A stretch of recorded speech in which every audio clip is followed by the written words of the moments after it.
Now let's explore the liberal side of things and um, looking at policies politically that liberals would support. So, one of the things that you might say, well, am I a liberal?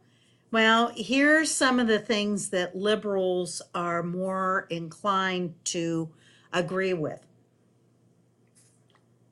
One of the things that liberals really separate themselves from conservatives is that they don't see the free market really being free.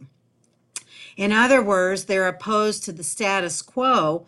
So they see the government as the branch that should shape the society. And so, particularly, intervention into the free market.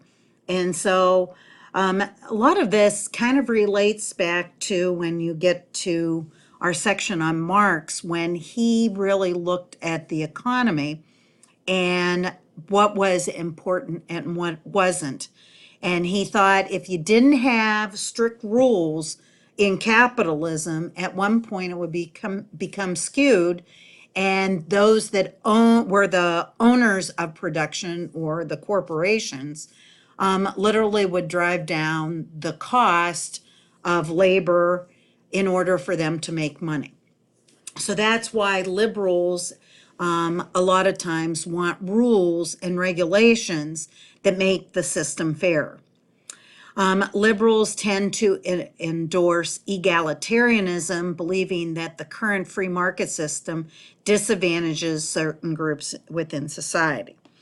So you can see, even politically, a lot of times you hear about how the taxes favor those that are ultra rich, like billionaires. And that so liberals a lot of times want to change the tax system where those that make that much money basically pay what the rest of the middle class pays. Which, how do they get that? Well, if you're a billionaire, you're able to have those lobbyists to get the laws changed, where the middle class and the working class don't have the same power. One of the things liberals tend to support are what we would call safety nets or prevention or intervention programs that try to equalize or at least reduce the effects of the current system. So, when we talk about safety nets within criminal justice, this might be programs to help families learn how to function better, like parenting classes. And ultimately, you would want those parenting classes to be available so that people that need them don't have to pay for them. Safety net programs that Curry talks about would be like healthcare, daycare, welfare, job training. Most liberals believe that most crime is caused by inequitable social conditions, and offenders should be given the tools and opportunity to reform themselves. From a liberal perspective, you see what poverty does and what conditions that poverty creates.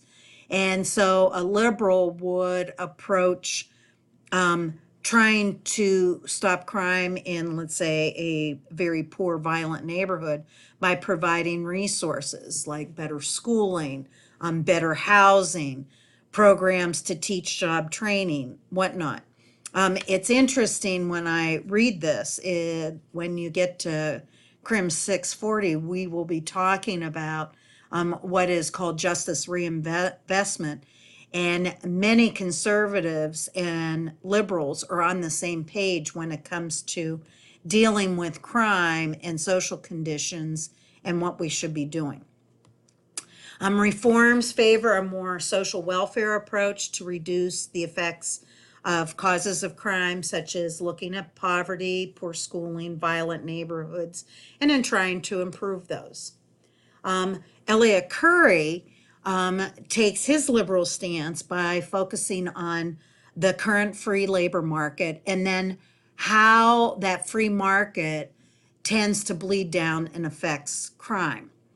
And Curry has researched not only the United States, but other nations as well that goes into this belief system. He states that private gain has really become central to all aspects of life. And so when you think about it, capitalism pushes people to make money. And it also then creates the world around it that in order to thrive, you need money. So just think about you as a student. In order to get an education, you have to borrow money. People have to borrow money even to get an education so that they can get ahead. So that would be kind of a conservative belief system, that if you want private gain, then you take the steps to get it yourself, where a liberal perspective would be to open up and let most people be able to get an education, at least affordable, so that they can contribute to society. So a lot of times they're on the same issue, but they see different solutions to it. Curry, though, focuses on how money takes precedence over all the social institutions, which would mean family, schools, community, work. And so he calls this, he started out originally calling it the market economy in the 80s when he first started writing. And by the 90s, he was calling it a market society, where basically, if you look around our society, everything centers on economic gain, particularly with the advancement of corporations. And because of this economic gain, you become much more individualistic in how you see the world and yourself rather than the community. So I would say, if we were looking politically, when we start talking about criminal justice, conservatives tend to look at it more on an individualistic way, where they want to do things to the individual that commits the crime, where liberals a lot of times look at the communitarian and look at overall, how does this affect the community and how do we make it better. When you become more individualistic, though, Curry says this results in mass poverty, violence, and social problems. And so he gives 9 things that generate crime. First of all, when you're only focusing on money and economics, it destroys livelihood. So when you think about corporations, and there's some great videos about the formation of corporations. Corporations are neutral entities. What the only goal is to make money. So as they get bigger, the one way that they can increase profits is by lowering the wages, downsizing, replacing workers with technology, and ultimately find cheaper labor markets, like moving jobs overseas. And so when we look overall at the United States, this cheapening of labor is seen in all facets, particularly like government workers. So you see like pension plans are different from new workers, where they get less benefits. We see more use of part-time workers and less full-time, so that corporations or businesses don't have to pay benefits. And we see lessening of pay. So right now, one of the arguments is about raising the minimum wage. And I just read an article. If we look at the comparison of what the minimum wage was, I think that they used like 1983.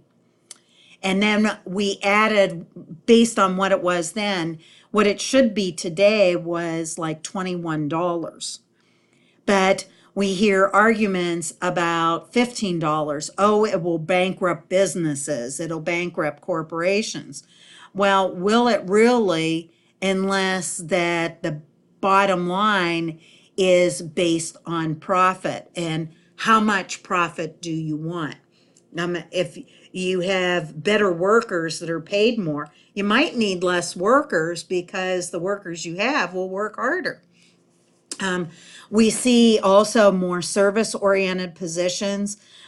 They just gave out statistics for, this is, I'm doing this video in 2019, and they were talking about the creation of jobs. And most of those jobs that were created were in the service industry. Where they saw the decline of jobs, though, was in manufacturing. Well, which one pays what Curry would refer to as a more sustainable wage, which means a wage that could support a family? So if you work in the service industry, whether you work in a restaurant or you work in a department store, chances are that you're getting closer to minimum wage and you're not going to have as good a benefits. So is it sustainable, or are you going to have to get a second job to support your family? Another way that they see, or Curry talks about destroying livelihood, is making workers work longer hours or changing where they're at so that it breaks down their own support system within the community. A lot of businesses have gone to like 12-hour shifts, which sounds real good when you're young. As you get older, it's harder to work that long, particularly if you have a family. So then it disadvantages the family.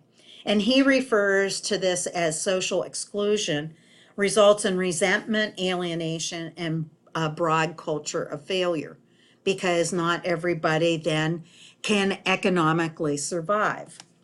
Two, he talks about the growth of extreme inequality and material deprivation. There is less government intervention to buffer the effects of underemployment and long-term employment.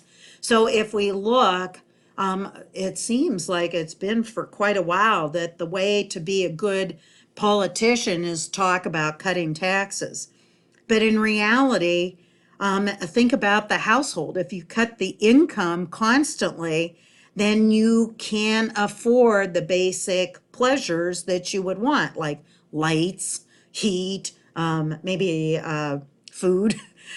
So constantly cutting taxes really then affects intervention and prevention. We see it in Michigan with roads. Well, we see it all over the United States.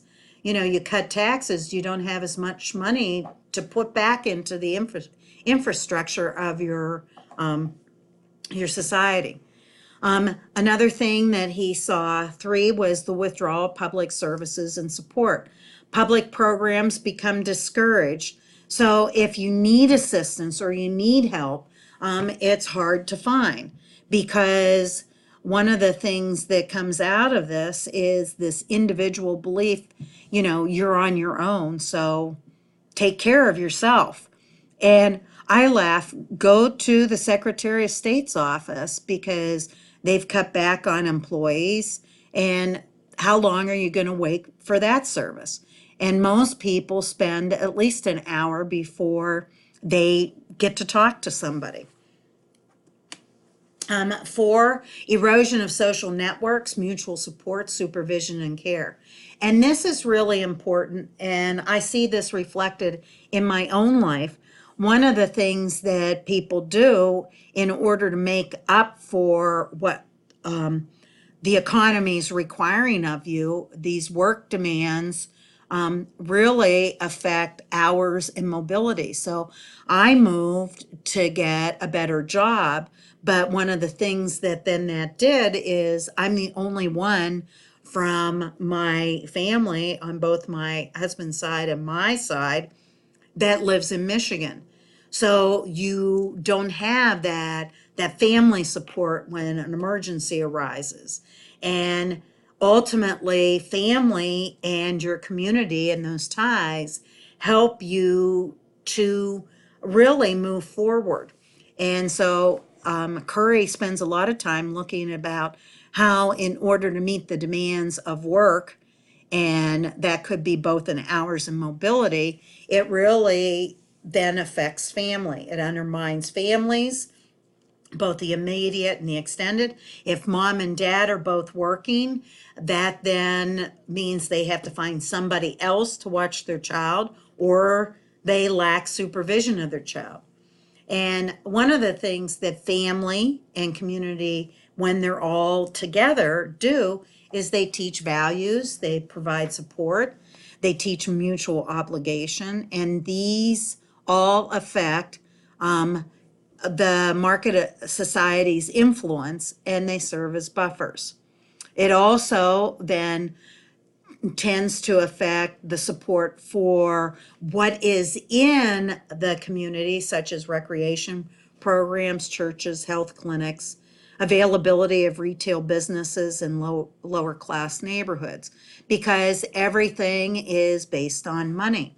So, kind of interesting that then Curry says the spread of materialistic, neglectful, and a hard culture come from just focusing on money. So the 80s and the 90s were really hyper materialism, ultimately to show that you were successful. So even think today about people and technology. And we all know people that as soon as a new phone comes out, they have to get it. I'm not really hyper materialistic, so, like my phone will go until it breaks. But many people buy into that technology. Hey, I've got to get the latest and greatest. And it really is to show, look, I've been successful financially, so I can purchase these. A lot of times people can't. So this individualism promotes kind of an attitude of non-responsibility for what goes on around us. And we see this even today politically, that we know what really breeds poverty and joblessness, but you'll hear, hey, I pay taxes, why should I pay for them? Or there's no real bond with saying, hey, I want America to be great, and so I want to help other people be great as well. It becomes very individualistic, and it's like you don't want to share your toys in the sandbox.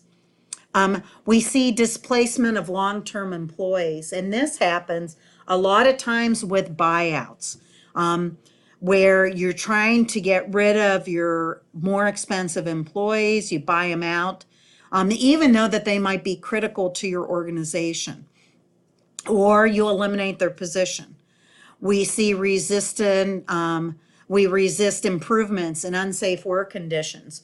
When we start looking at corporate crime and what would fall under kind of white collar crime, we see unsafe conditions until they are not even on the radar until like a disaster happens.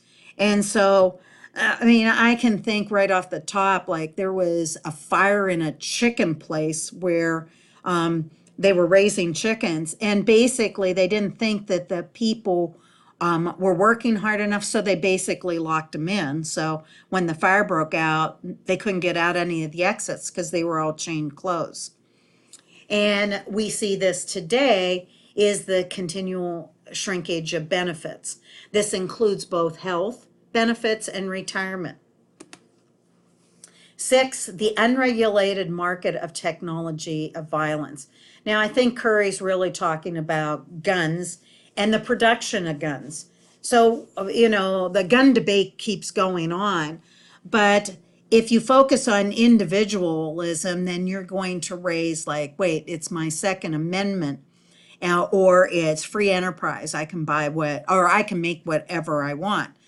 But so the NRA really promotes that we shouldn't have any restrictions on purchasing guns. But one of the things that when you start talking about the gun debate is, are there weapons that really should not be produced anymore? And we've had this disagreement in society. We had kind of semi-automatic weapons early on in the early 1900s, like 1920s, and they basically restricted making them.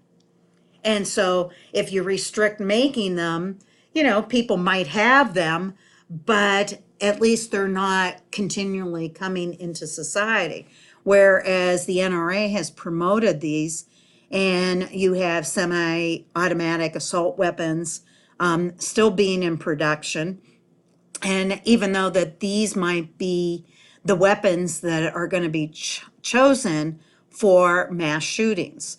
And so when we start talking about an unregulated market, it really comes back to who has the money to influence the laws. That doesn't mean that gun control means taking guns away from people, but it certainly means, maybe we should restrict production of certain types of weapons that we find that really create a very dangerous environment, particularly when people want to go after other people. And so today we still have informal market of gun shows that have little oversight and private sales of guns. Yeah, I mean, there's when we're talking about like gun control per se, to kind of have an idea of who has guns and who doesn't, you can see that there's a lot of holes in the system. And that's not even getting into like ghost guns and some of the other things that bump stocks that change guns. So weakening of social and political alternatives. Market society weakens ability to rally around social change. And I think this is really true of our society today. It weakens labor movements and unions. And, so right to work states kind of want to get rid of unions because unions prevent worker exploitation. Unions also fight for fair wages. And if you want to lower the wages, you want to get rid of the unions. And so a lot of right to work states don't allow unions. And I think of Walmart, one Walmart, I can't remember where it was, voted to unionize. So what did Walmart do? They closed that Walmart. So wherever it was, then, everybody lost their job because they didn't want one group of workers to unionize because they might actually demand wages and benefits that would cut into your $500 billion profit. Also, you see lobbying politicians to weaken standards to provide worker and societal protection. Right now, unbeknownst to a lot of people, is we see a lot of restrictions that were in place being cut back. And unless you're in the corporations that ultimately those were restricting you, and general citizens don't know. Particularly, I'm thinking of like pesticides that have been found to be carcinogenic are now being allowed back on the market. So ultimately, when you have this weakening, Curry says it really removes the ability to promote a collective well-being because you're only thinking of yourself. So when we think of like women's health care, people don't really think about it if it doesn't really affect them. It's interesting that the changes in providing free health care for women are being cut off because a certain portion of the population does not favor abortion. But a lot of those health facilities may have had abortion as an option, but ultimately provided free health care for women. So he believes that the government can take action by really promoting sustainable and decent paying jobs. So that would be, raising the wages and restricting what people could do to cut back on health benefits. We need job training to meet the new fields that are being, particularly in technology and the global demands. But one of the things that you find is that money to provide that job training to, whether it be to career centers or to community colleges, is not being made available. We just talk about we need job training. Now, some jobs, some fields are providing training themselves. Like, for example, DTE does their own training of line workers.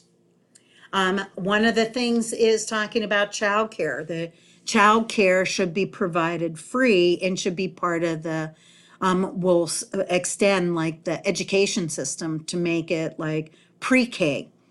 And we see a push for nationalization of healthcare, that at least basic procedures and basic healthcare should be provided for free. And there's all different ways to think about that. One of the big things that Curry is very supportive of is supporting families, particularly when we look at poverty and frustration and stress and mental illness, that being poor and having to constantly be in survival mode a lot of times leads to ineffective parenting, which a lot of times leads to child maltreatment. And ultimately, because we've erased programs, we need to provide child interventions and family interventions to help support and guide vulnerable families. He also believes in supporting the criminal justice system, more so not locking people up, but providing programming and thinking about sentencing practices.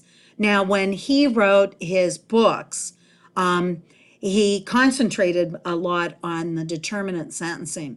And so justice reinvestment really has re-looked at these sentencing practices and wants to basically reserve prison for those that are career offenders or violent offenders. We'll have more to see how it comes. And finally, justice reinvestment really concentrates on effective police strategies. One of the problems in making these really come to fruition is the fact that policing and corrections, juvenile systems are funded by the government. So if you've cut taxes back so much, you don't have adequate funds to provide these strategies. And that's from a liberal perspective.